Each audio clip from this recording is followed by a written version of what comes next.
We're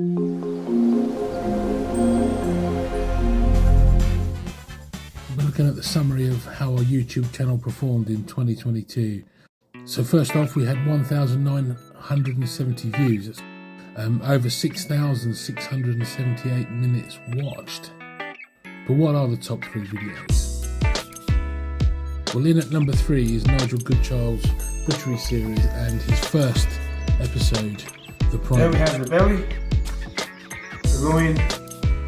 In at number 2, we see our regular chef Catherine Green and garlic. our OSB liver and bacon casserole. Crush and then pop them in the garlic crush. And at the top spot is yours truly, Andrew O'Shea, with the slap mark video. Sponge and pour the ink on top of it. It is quite thick stuff, and it does, as you'll see, stain your hands quite easily. Well, thank you for your continued support in 2022, and here's to a good 2023. Merry Christmas, everyone.